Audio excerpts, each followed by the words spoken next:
let's start from the first presentation.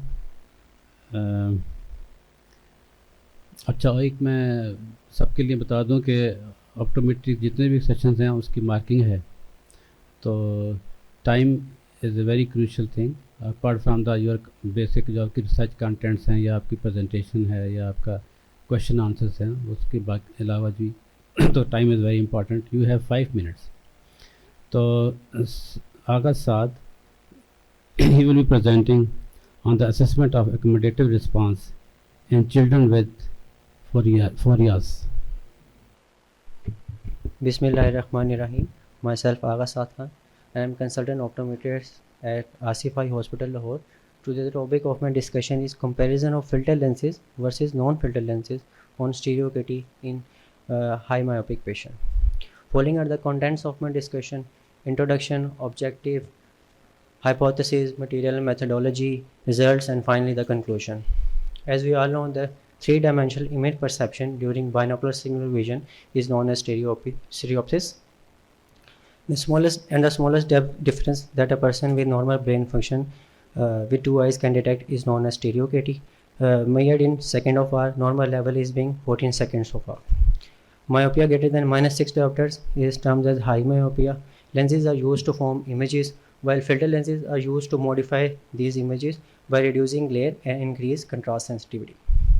The objective of this study is to determine whether filter lenses improve stereochety in high myopic patient compared to non-filter lenses, and to identify which color filters show the most significant improvement in stereochety in high myopic patients. We hypothesize that filter lenses improve stereochety in high myopic patients. It is a comparative cross-sectional study with a sample size of 66 individuals, both male and female from 18 to 16 years old were included in this study. Myopic patients from 6 to 10 diopters were included in this study, and the other ocular status should be healthy. Collection of data was performed method. Total 40 males and 26 females were included in this study.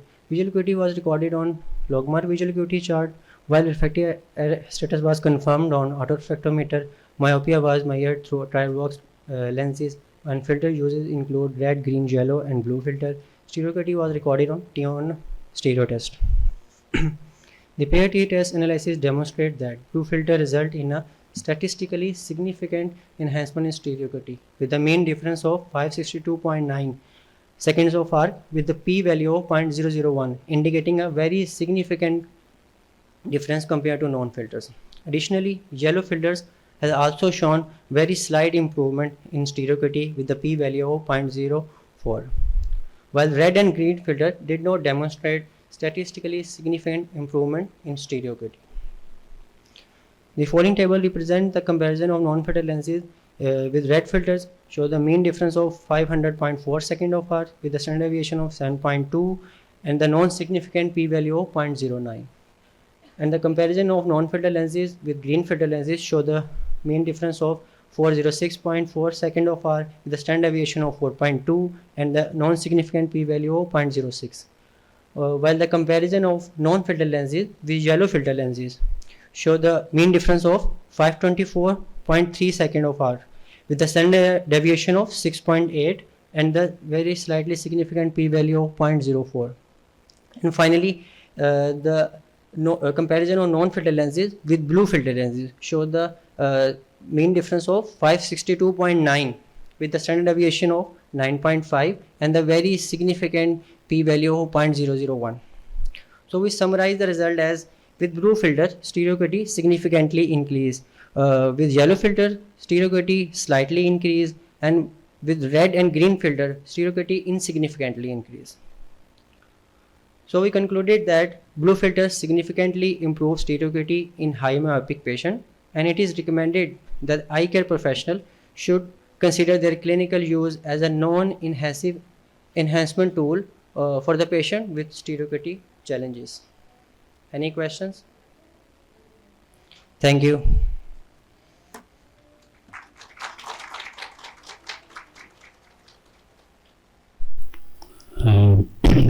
Very good. Thank you very much. You are very much in time. Now I request Ms. Asha Salim to present her presentation here. It is the establishment of the optometric skill lab. Bismillahirrahmanirrahim. Assalamu alaikum. My name is Aisha Salim and I'm going to present a brief talk on how to establish a clinical skill lab. What is the usefulness of a clinical skill lab? Basically, we want to discuss that many private universities do not have an infrastructure which contains a skill lab for the training of students. So we decided to present it on this forum to highlight the importance and usefulness of clinical skill lab for optometry undergraduate and graduate students. This is a model of skill lab in College of Ophthalmology and Light and Sciences. This is another skill lab in College of Ophthalmology. So as we all know that optometry is a specialized eye care field. According to World Council of Optometry, it has different level of competencies.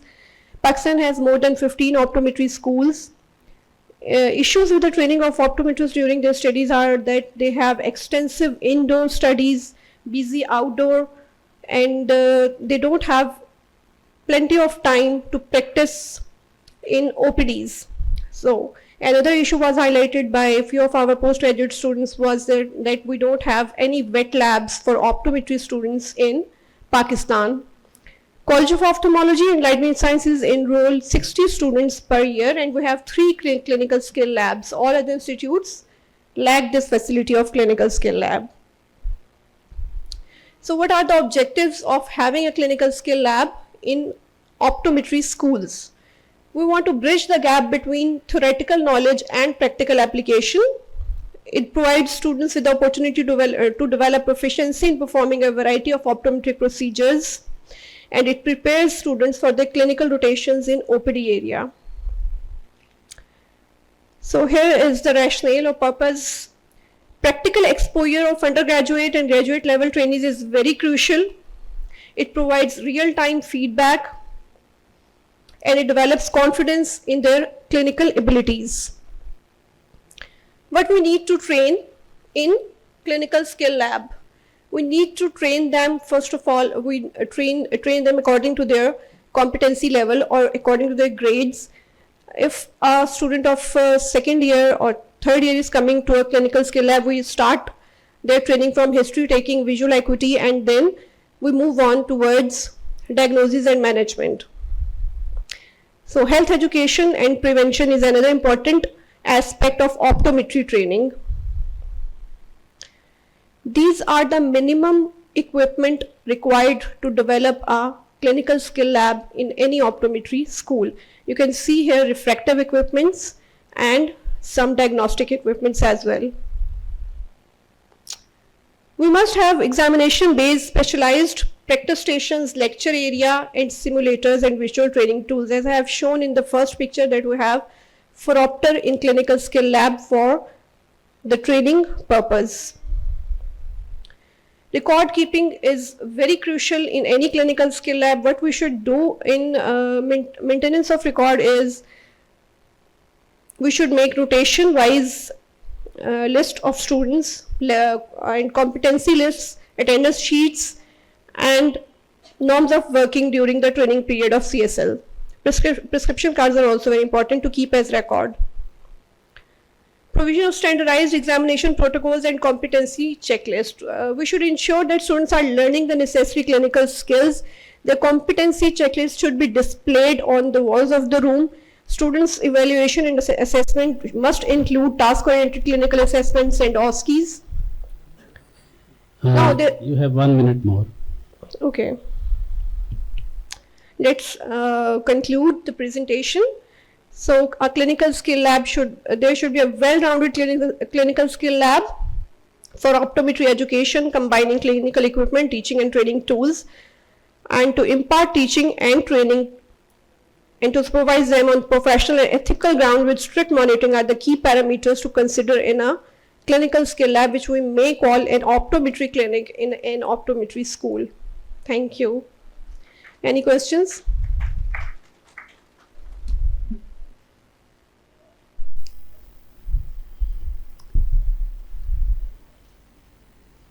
आप लोग बाद में भी question कर सकते हैं, ठीक है, किसी के जहन में आए तो, अगर हमारे पास टाइम हो. Now कि ज़रा ये जो हमारे पास कागज़ है इसमें शफलिंग हुई हुई है ऊपर नीचे, तो उस वजह से मुश्किल हुई है. अब एमन Munir, she will be presenting on the comparison of visual acuity among different smartphone user using peak acuity application. Assalamu alaikum everyone. My name is Ayman Munir and I am going to present on the topic comparison of visual acuity among different smartphones using peak acuity application. So the first question which comes to everybody's mind is why this study? So we know that we have limited resources for optometrists as well as ophthalmologists in remote areas, and the rise of teleophthalmology and teleoptometry has been very much in, especially during the global pandemic, right? So there were some previous studies which claimed that peak acuity application is equivalent to Snellen chart. So the question of my study was that does the resolution of different smartphones has an effect on the recorded visual acuity, because the previous studies have been done using iPhone, which has a very great resolution. So the aim of the study was to determine if the smartphone resolution has an effect on the recorded visual acuity, and the objective was to compare the visual acuity measured from different smartphones and then compare it with the Snellen chart. So the methodology was, the study has been done in University of Lahore Optometry Lab, and we have taken, it was an analytical observational study. We have taken data of 398 eyes of 199 patients, and the inclusion criteria was that we have included patients who didn't have any ocular pathology and whose vision was no worse than 6/60. So our tools was different mobile phones, Vivo, Infinix, Redmi, and Google Pixel. I want to mention here that Redmi was the one who has the best resolution, and Google Pixel was the one which has a better resolution among them. So, and we used Snellen chart, and for the better analysis, we have converted the values in logMAR.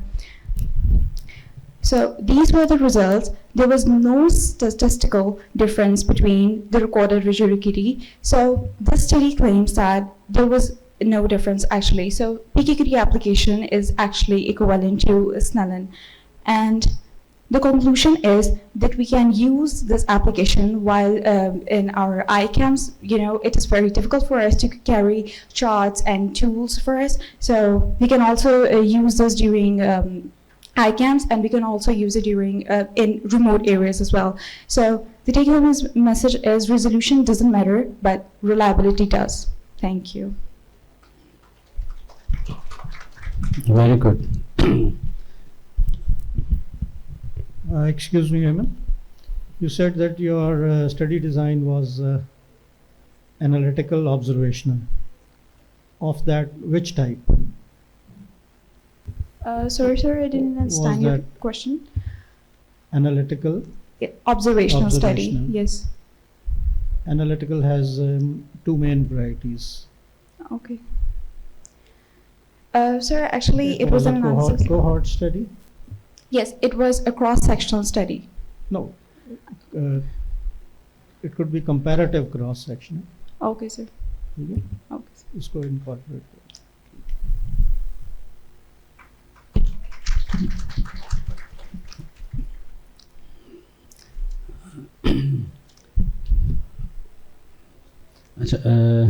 Now Amna Khalid, she will be presenting on assessment of the cumulative response in children with 4 years. Assessment of the cumulative response in children with 4 years.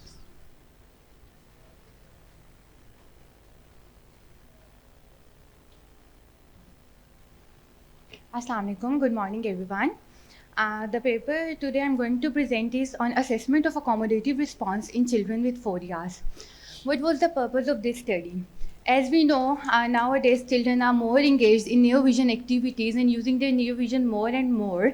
So there are many anomalies of eyes which are due to near vision activities. So before going and jumping on to the topic, I would like to share some background knowledge. What does accommodation means? As everybody has an idea that our lens, crystalline lens, changes its position to fixate at various distances. If the person is reading at a distance of 40 centimeter, let's say at this distance, the accommodative power of eye is 2.5 diopters. But what if a person is seeing at this distance, but the task is not visible to it, and it is visible at this and at this position? So this means his or her accommodative amplitude is less than the accommodative demand. It is an accommodation lag. How do we measure the accommodation lag? We use dynamic retinoscopy. We use active accommodation of the patient or person and perform this for at near distance at 40 centimeters. And with MEM method of dynamic retinoscopy, we neutralize the reflex of the pupil, whether it is against and whether it is with movement.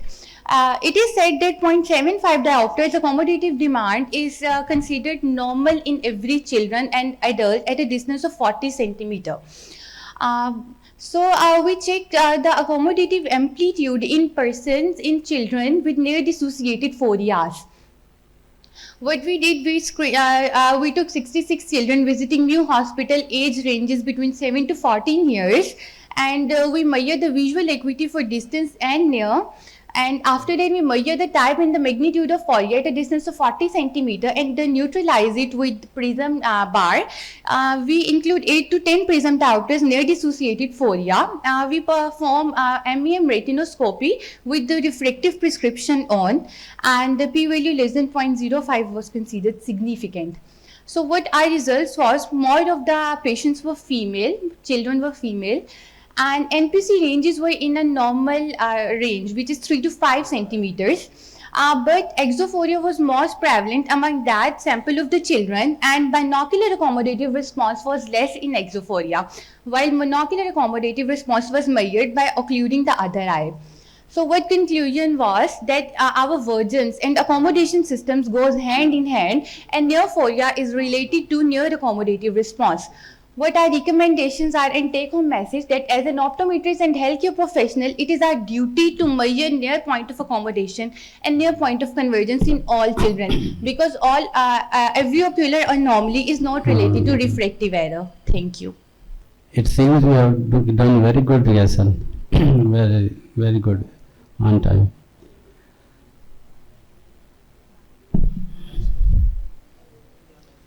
Now it is the turn of Ifat Anjum, and in fact she will be presenting on the evaluation of willingness of children, plasma-rich therapy for retinitis pigmentosa. Ifat Anjum, very interesting topic, and it is plasma-rich therapy for the RP. Thank you, sir. Thank you. My topic is actually, it's not written correctly on your sheet. It's actually platelet-rich plasma treatment in retinitis pigmentosa, and it's a systematic review. I'm Ulfat Anjum from University of Lahore, working there as a lecturer in the Department of Optometry. So, retinitis pigmentosa is inherited retinal dystrophy of the retinal cells, and it is a heterogeneous disorder. It happens due to more than 240 genes mutations. So due to this heterogeneity, there is problem in we are facing issues with the treatment, and we have not achieved a better treatment yet, although there are a lot of studies are going. So in this study, we have discussed one of the modality of the treatment, that was platelet-rich plasma, and which is actually growth factor, and it is concentrated plasma that is taken from the patients, and it contains epithelial growth factor, neurotrophic factors, and vascular endothelial growth factors. So PRP is have been actually used in the ophthalmology to treat severe acute to severe ocular surface diseases, and now it's emerging treatment option in hereditary and retinal dystrophies as well. So autologous is emerging because it is free from the transfusion or transmitted related diseases, and that's why it is being used in RP. And it is also hypothesized that PRP actually affects the dormant cells of the retinal cells before going to actual death. So my objective of the study was to clinically check, to review this treatment modality, which I would be saying PRP, autologous PRP, in the retinitis pigmentosa and its efficacy in treatment options. So methodology was, it was internet-based literature review from the Scopus, PubMed, and Cochrane Central Register of Controlled Trial Databases. Our inclusion criteria was not much rigorous because there are very few studies. No, we did not apply any language restriction, and animal models were actually excluded. So the MSH terms plasma-rich and platelet-rich plasma and retinitis pigmentosa was on internet-based web sources. So in the results, we found six articles. One was and that was replicated, so we removed one, and the other one that we added was from the Google Scholar. In total, we had article 6. So discussing here the the main results. It can be seen that a lot of the studies were done in Turkey. One of them was found to be in India, and the study types were different. Some were clinical in the clinical trial, and one was retrospective analysis study, and two were clinical studies. And treatment therapy modality was a bit different in all these studies. One of the studies found PRP plus electromagnetic stimulation, and other used just autologous PRP. So with what they did measured were mostly similar, like visual acuity, multifocal ERG, OCT, and perimetry parameters, and length of the treatment was actually varying from a 2-week interval to 3-week, and there were minimum of 3 injections during the procedures for a PRP. So in the discussion, the annual progression that we have seen is that annual progression rate of retinitis pigmentosa varies, and it is very good in. We have 1 minute more. Okay. It is very good in the therapies which are X-linked related. So one study also suggested improvement in the visual field, multifocal ERG, and microperimetry result after a PRP injection. However, there was no significant change in the visual acuity. So in conclusion, subthalamic injection of autologous plasma-rich protein have an encouraging result with no systematic and ocular side effects, and it might need additional injections due to its long-term presence in the microculture. Thank you. And any question, please? Thank you. No, I think there are 2 people missing here. Rabia Gulnaz, she will be presenting on the efficacy of low vision devices.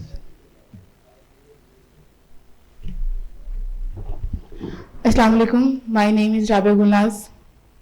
So today I'm going to present on the topic of efficacy of low vision devices prescribed with and without training. First of all, we will talk about low vision. It's an irreversible loss of vision. Basically, low vision, according to WHO, is defined as it's an impairment of visual functioning after standard treatment or correction. And visual acuity has less than 6/18 to light perception, and visual field is less than 10 degree from the point of fixation. So we can manage the low vision person with two types of devices. One is optical and the second one is non-optical. Optical devices basically involves a lens system. It can be a one lens system or multiple lens system, and the non-optical devices has no lens system. It just enhance the resolution.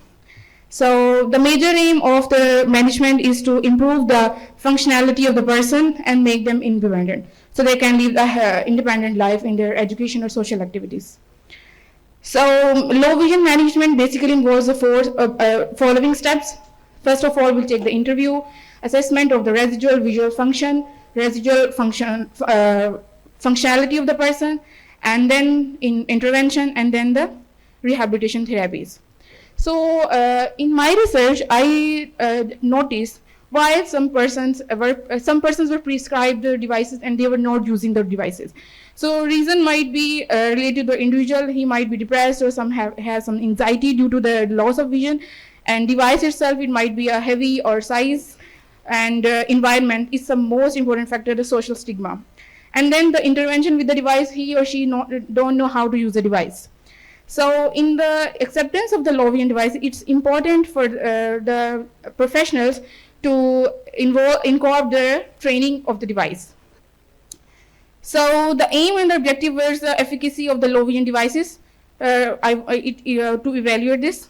And then the methodology was the quasi experimental study, and the sample size was 38, which were divided into the two groups. One was 19 people group who were prescribed devices without training, and the second was one who was prescribed device with training. And the inclusion was above 15 years old. So after at first visit or after all the assessment, device was prescribed, and then therapy was prescribed, and then after one and second visit, again the visual functions were assessed and compared how the results were. So research was held in Mayo Hospital, Lahore, low vision clinic, and this was the therapy. And the results were the group 1 who was prescribed without training, when their functions were assessed, there was improvement in the visual functions. But when we compared the second group, there was a huge abrupt change in the visual function. Look at this. The first graph is presenting the trained group, and the second one is the without trained group. There is abrupt change in the function, as you can see. So these were her whole concept. So it's really important when you are in a low vision clinic and you are doing a low vision assessment. So you should prescribe the device according to the need of the person, and then you should incorporate the training in the use of the device. So it will alleviate the abandonment of the low vision device. So discussion was on first visit trial of devices provided, and functional vision was assessed. At first follow-up and then the second follow-up, visual acuity and near stress. I preferred especially near visual acuity and the reading speed of the person. So these two were showing the clear differences in the graph. So training of device recommendation is from my research is this: training of device can play a significant role in the utility and functionality of the device. So every patient visiting low vision clinic who need low vision device, beside prescribing low vision device and counseling, technical support, that is how to use the device, training to use low vision device should be provided. Training of device should be the part of low vision management. So every optometrist should incorporate this in your field. Thank you.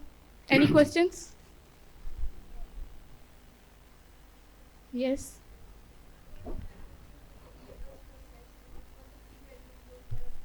It was less than 0.001, and the parameters were near visual acuity and the reading speed of the person.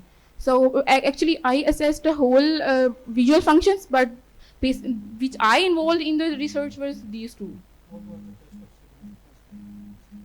Mann-Whitney test. And guys, okay, sorry, guys, thank you.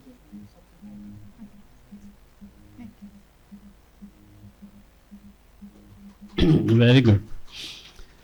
So now I request Muhammad Iqbal Javed. He will be presenting on the assessment of computer vision syndrome among children of undergraduate level at Punjab University.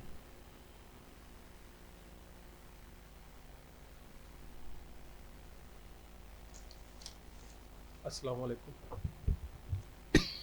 Wa alaikum assalam. Today my topic is computer vision syndrome among students of undergraduate level of Punjab University Lahore. I am Muhammad Iqbal Javed, working at Gulab Devi Teaching Hospital Lahore. First of all, computer vision syndrome What is computer vision syndrome? It is a group of symptoms, also known as digital eye strain, refers to a group of eye and vision related problems that result from prolonged use of digital screens such as computer, tablet, and smartphone. Ocular symptoms are eye discomfort, blurred vision, headaches, light sensitivity, and the physical symptoms are neck, shoulder, and back pain.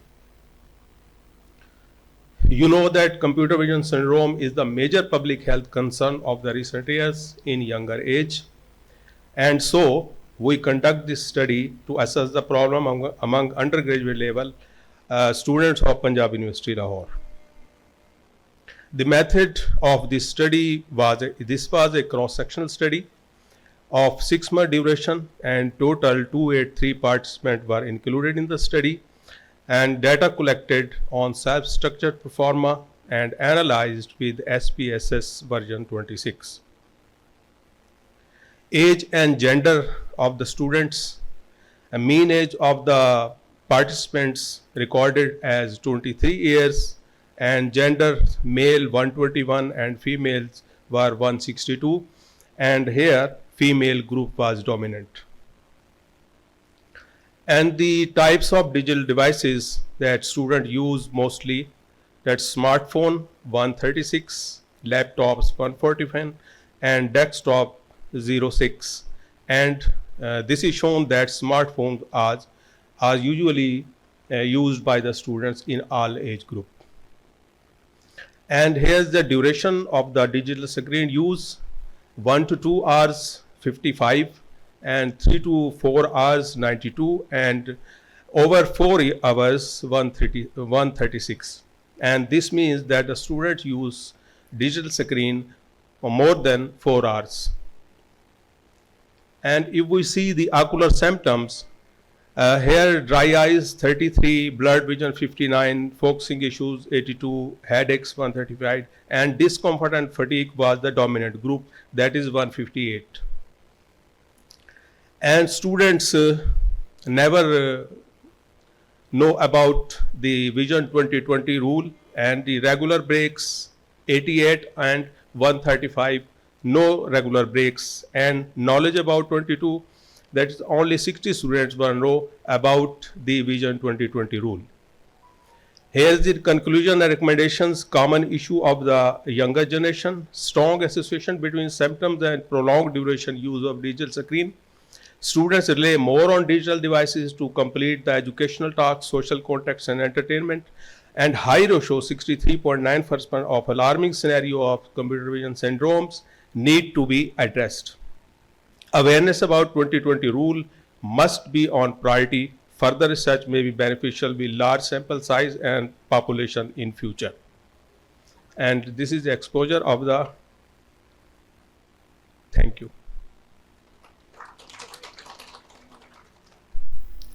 Any questions from the audience?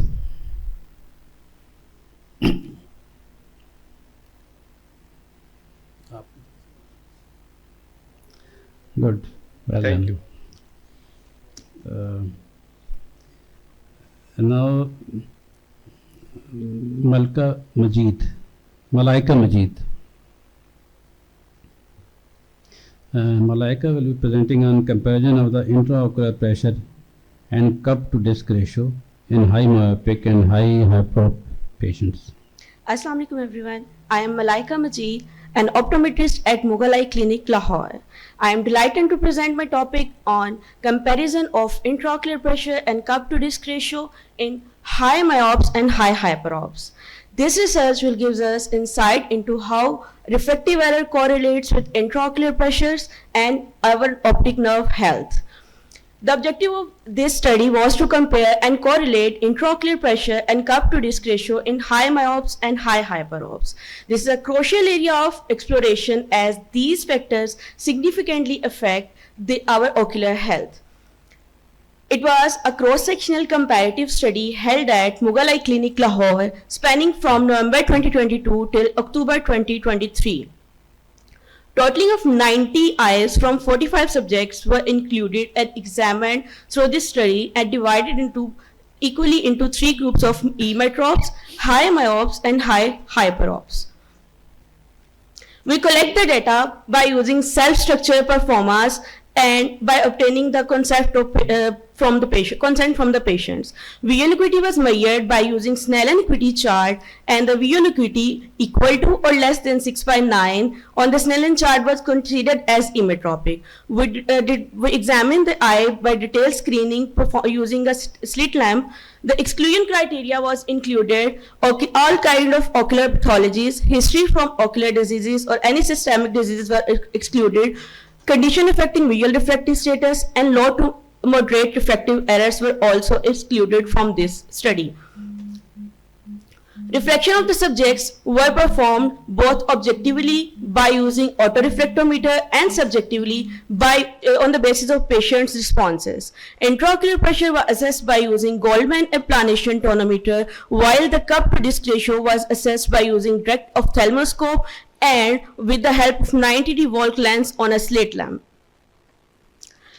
We analyzed the data by using SPSS 23. Normality of data was assessed by Shapiro-Wilk test, and for the statistical comparisons, we applied non-parametric test for variable with the significant p-values.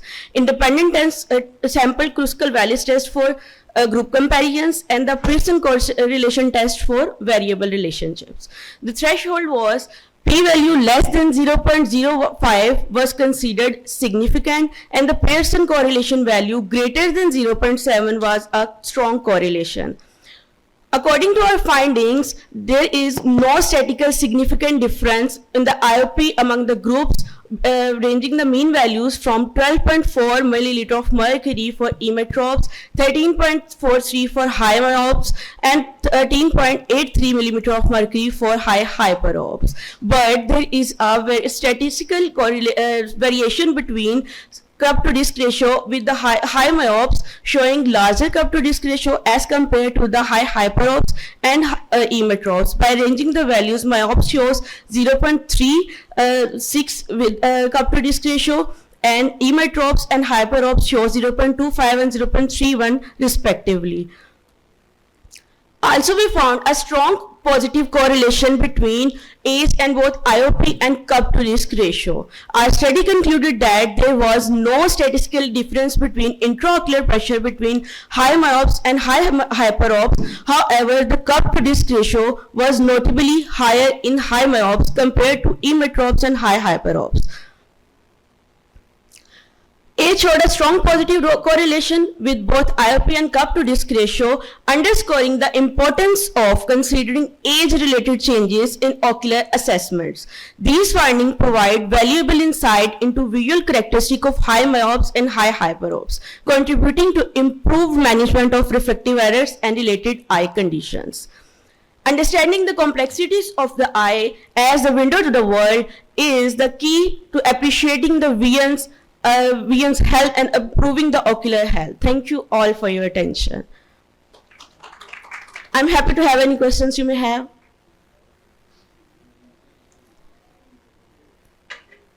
Any questions for the audience? Very good, excellent. Thank you, sir.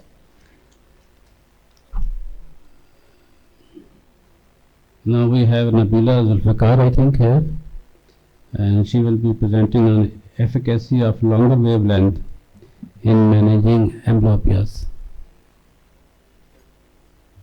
Bismillahirrahmanirrahim. I'm Nabila Zulfikar, working as demonstrator at FMH. Today, the topic I'm presenting is efficacy of longer wavelength in managing amblyopia.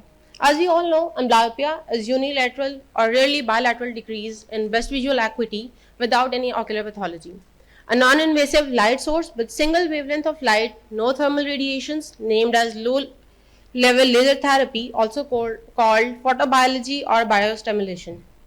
For class 3A laser power, 1 to 5 millivolt with wavelength 680 nanometer are safe to use and comes under the cold laser therapy. Red light therapy has been used as treatment for amblyopia. Some reports indicated potential benefits such as increased choroidal thickness, improved blood flow, and notably stabilization of axial length. It can be considered a stimulus of regeneration or regulator at the cellular level. It is an effective therapeutic approach to maintain vision, to revitalize tissues, and to recover lost physiological cell function. The objective of the study was to evaluate the effect of longer wavelength laser on the improvement of visual acuity. It was longitudinal observational study conducted at FMH over the duration of 8 months. Sample size of 50 eyes were selected by using non-probability convenient sampling, and the subject that was included in the study were amblyopic patient having age range 5 to 10 years and with visual acuity equal to or less than 0.3 logmar. The exclusion criteria was subjects who are already under any therapy. That could be penalization, that could be patching therapy. Data collected, instruments were used, logmar vision chart for visual acuity, retinoscopy for refractive status, slit lamp biomicroscopy for examination, evaluation of the eye, and the laser. The low-level laser class 3A laser with wavelength 650 nanometer and out power less than 5 milliwatt was used for the therapeutic session.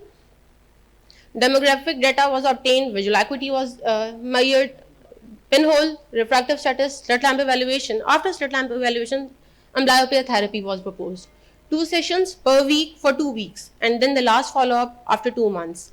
The area of macula was irradiated through conjunctiva from 1 centimeter distance of 30 seconds with class 3A laser with wavelength 650 nanometer. No other medication and occlusion therapy was used.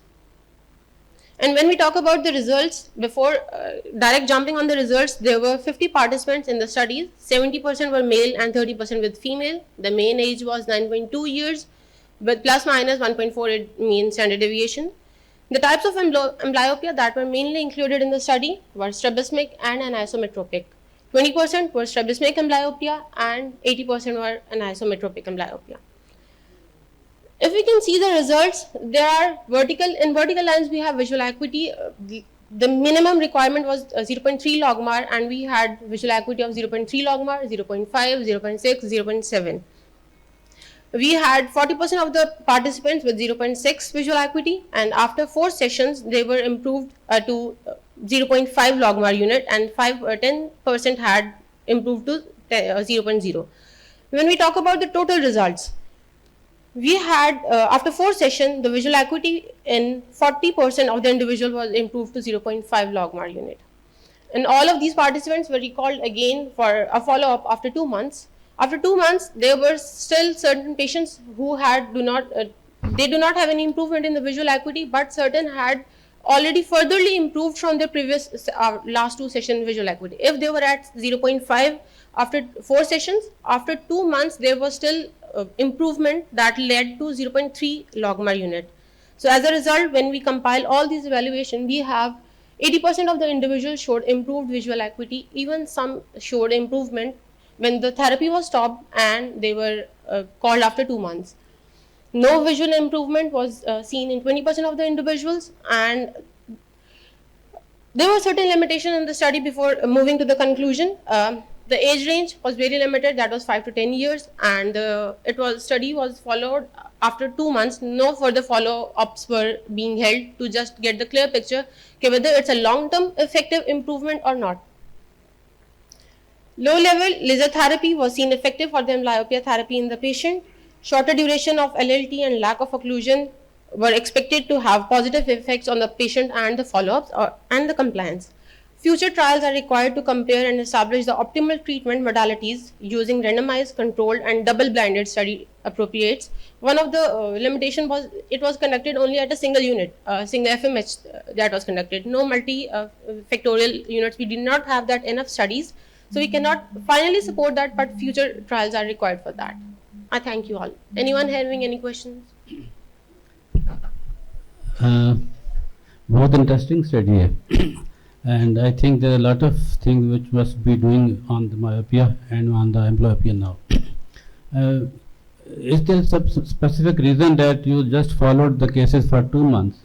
So basically, because it is a very abnormal thing, and it is very less time, I will say. So basically, the 4 sessions we had, the study duration was 8 months. First, the 4 sessions were concluded, and then we had after 2 further months and 3 months for my completion of the study and research. That's why I just follow them for the 2 months. If we talk about other than this research and other than this study, we had those patients in our OPD, लेकिन बहुत ज़्यादा improvement हमें still नज़र नहीं आई थी. There was improvement of 20% patient we can see long-term improvement. because they were following in the same system. Some patient had skipped the vision or they might have changed their institution क्योंकि उन्हें ज़रूरत नहीं पड़ी थी change करने की, दोबारा visit करने की. They did not have any presenting complaint at that time. कुछ पूछना? अच्छा, आपने इसके अंदर कोई इंटरवेंशन की है? Sir, intervention in a sense. मतलब थेरेपी दे रहे हैं ना? थेरेपी दे दी, उसके बाद हमने पेशेंट्स को फॉलो अप पे रखा था. फिर ये ऑब्जर्वेशनल स्टडी नहीं रहेगी ना? सर इंटरवेंशन साथ थी, लॉन्गिट्यूडनल ऑब्जर्वेशनल भी और इंटरवेंशनल थी. That was an interventional. इकट्ठी नहीं हो सकती. ओके, ठीक है, it was an intervention. It was a experimental कह सकते हैं. That was an interventional more of. Is it visible now? I'll keep that in mind for my next presentation. I can zoom it for some time if you want to keep me like this position.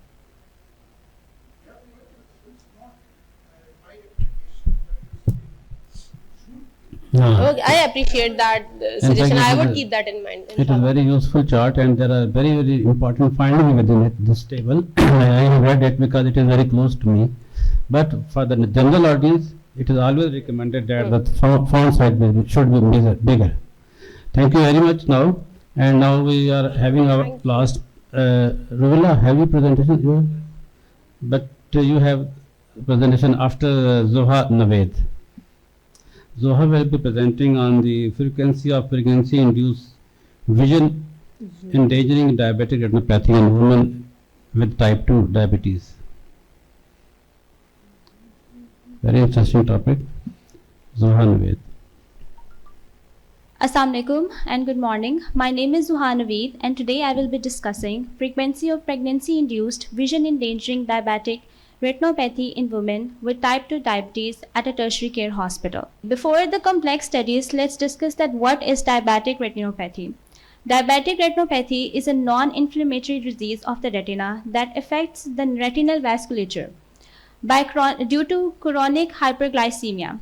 Now, chronic hyperglycemia can be diabetes, and it can be diabetes type 1, type 2, and even gestational diabetes in pregnancy. Now, the question is that why pregnant women are more prone to the risk of diabetic retinopathy. There are some hormonal changes, for example, estrogen and progesterone and human placental lactogen can cause vascular changes that contribute to diabetic retinopathy. Moreover, there are some systemic and autoregulatory changes that can cause to DR. The objective of my study is to investigate the frequency of the diabetic retinopathy in pregnant women with type 2 diabetes in a tertiary care hospital. The sample size was 58 pregnant women, and all the pregnant women with type 2 diabetes, whether they were in the early trimesters or late trimesters, were included in the study. The duration of my study was 6 months from August 2023 to January 2024. My study design was observational and a cross-sectional study. The methodology that I followed was that a demographic data of patient was taken, after which a detailed clinical evaluation was done from visual acuity to slit lamp examination. All the patients were asked about their type of diabetes and in which trimester they are present. The presence of diabetic retinopathy was judged after a slit lamp examination under the supervision of an ophthalmologist. Moving towards the result, the mean age was 29 years old with a range of women that were from 18 to 45 years. The frequency of the pregnant female with type 2 diabetes I have analyzed here by the SPSS as shown in the following table. Out of 58 patients, 30 were type 2 diabetic for less than 5 years, whereas 26 were diabetic for 5 to 15 years. Moreover, the 2 subjects only were diabetic for more than 15 years. Out of 58 subjects, the 2 diabetic patients were of 5 to 15 years, and now I have shown in the graph below that what is the grade of diabetic retinopathy that was diagnosed. Only 2 patients had a mild non-proliferative diabetic retinopathy, and rest of the 56 patients were those patients that did not have any diabetic retinopathy. My p-value was 0.763 and I used chi-square test to make my conclusion.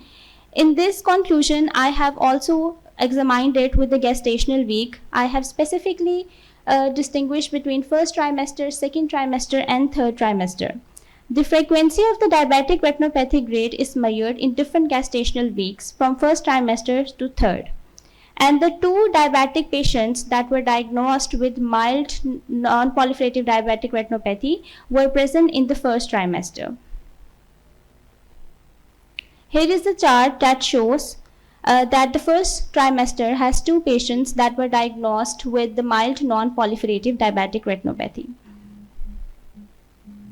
The conclusion of my study was that occurrence of diabetic retinopathy in pregnant women with type 2 diabetes is quite low, and the correlation is insignificant. Any questions? Thank you, Zoha. Well presented. Thank you. Now, Ruhullah will be presenting. His topic is unveiling the common causes of spread of adenovirus conjunctivitis. Assalamu alaikum and good morning everyone. With kind permission of chair and co-chair, I want to present my topic today. Unveiling the common mean of adenoviral conjunctivitis spread.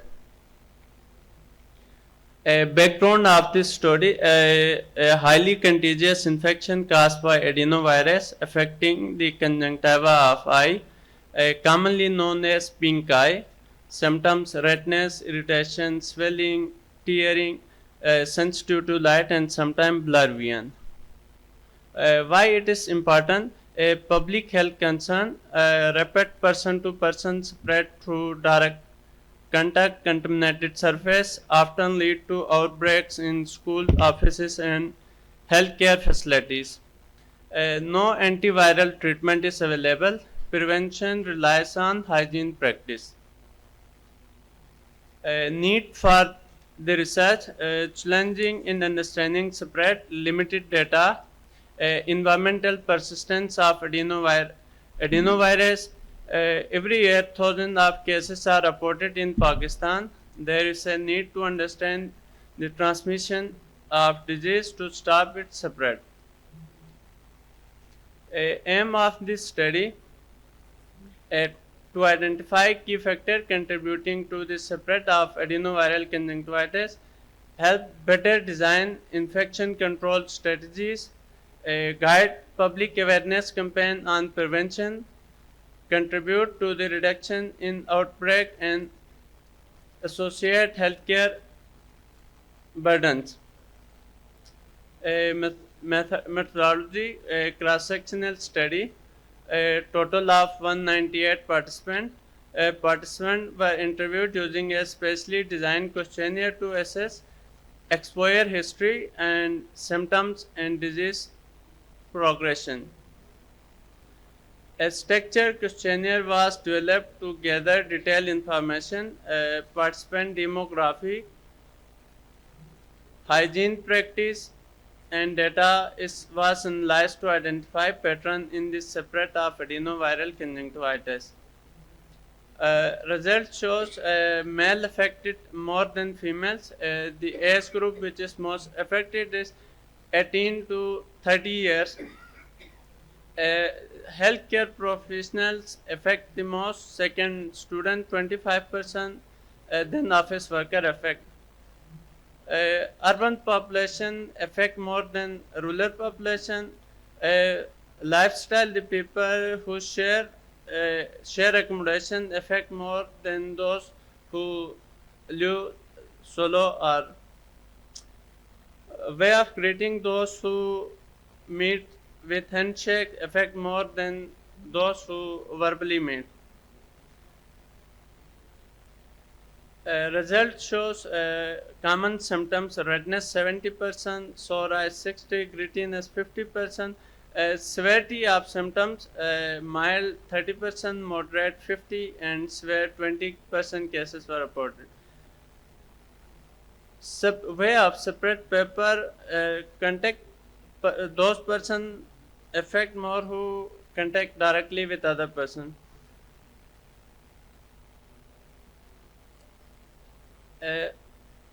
20% are those who aware with the prevention of adenoviral, and 80% are those who don't know the way how this virus spread. A conclusion, urban population affect more healthcare professional than share accommodation setting, then physical contact, poor hygiene, contact with infected individual, sharing personal item, lack of education norms, safety guidelines. A take-home message of the study is by promoting proper hygiene, educating the public about safety guidelines, minimizing contact with infected individual, and avoiding the sharing of personal item, the spread of adenoviral conjunctivitis can be effectively controlled. Thank you. Any question?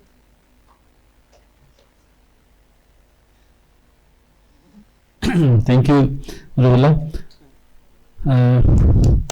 लेकिन मैं चाहूँगा कि जैसे कि हम optometry session में बैठे हुए हैं, तो आपका फील्ड भी ऐसा है, आप क्लिनिकली भी अच्छे हैं, तो क्लिनिकली बेस्ड ऑप्टोमेट्री स्टडी को ना अपना बेस बनाएं यहाँ के लिए। और आपने लिखा है यहाँ पे कि जो लोग हैंड शेक करते हैं, कुछ लोग जो है हग करते हैं, या कुछ लोग उनके इतना परसेंटेज स्प्रेड होने का है, तो वो लोग जो कि तीनों चीज़ें करते हैं उनका कितना है? वो लिखा दिया तुमने ना?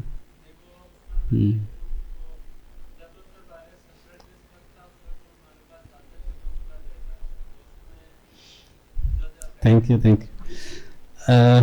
I think we have over now, and I request Dr. Imran to speak on something about the optometry and about the sessions.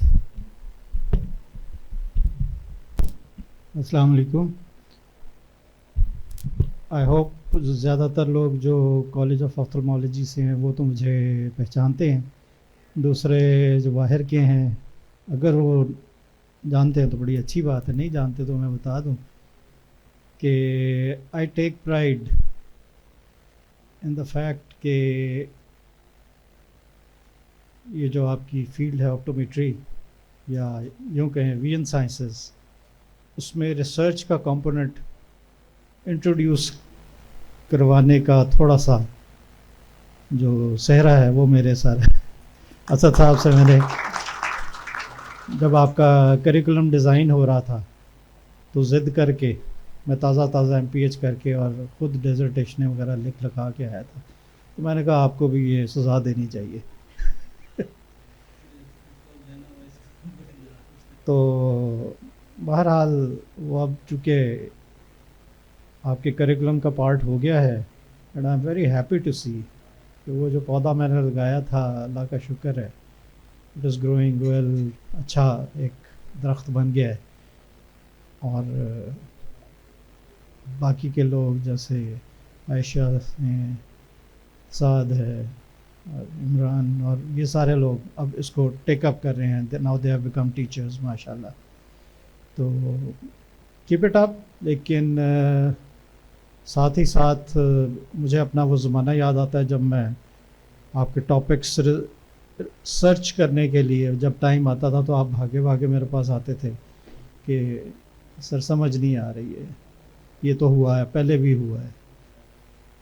तो सच्ची बात है कि रिसर्च मुश्किल चीज़ है, आपको उसी वक्त टॉपिक मिलता है जब आपको अपने सब्जेक्ट के ऊपर फुल ग्रास्प हो जाए। तो इट गोज़ विदाउट सेइंग कि सबसे पहले आप अपने सब्जेक्ट पे पूरा ग्रास्प रखें, उसमें इंटरेस्ट लें और डे वन से टॉपिक सोचना शुरू कर दें कि इसके ऊपर मैंने काम करना है। दूसरी चीज़ स्टैटिस्टिकल एनालिसिस में देख रहा था कि कुछ कमज़ोर है। आज जितनी भी प्रेजेंटेशंस हुई हैं उनमें स्टैटिस्टिकल एनालिसिस कमज़ोर है। Statistical analysis is the first thing to think about. जब आप इवन टाइटल सोचते हैं सबसे पहले बायोस्टैटिस्टिशियन के पास जाएं, उसके पास जाने से घबराएं नहीं कि ये मैंने स्टडी करनी है, ये इसका एंड रिज़ल्ट होगा, मुझे अप्रोप्रिएट मेथड्स वो सारा कुछ वो आपको वो गाइड करेंगे। ठीक है, thank you very much and best of luck. बहुत अच्छा, कुछ पेपर तो बहुत ही अच्छे थे और मुझे इल्म हुआ है कि उनकी बड़ी अच्छी मार्किंग भी आई है। और जितने भी आप लोगों के सर्टिफिकेट्स हैं और शील्ड्स हैं, ये आपको खुद जाना होगा शालीमार में जहाँ पर रजिस्ट्रेशन है, तो वहाँ पे वो आपको ये दे देंगे। लेकिन वो कह रहे थे कि टी ब्रेक के बाद, यानी after 10:30 you can go there. हाँ सर, फिर उसको कम्युलेट करना। Let's have a group photo for the presenters.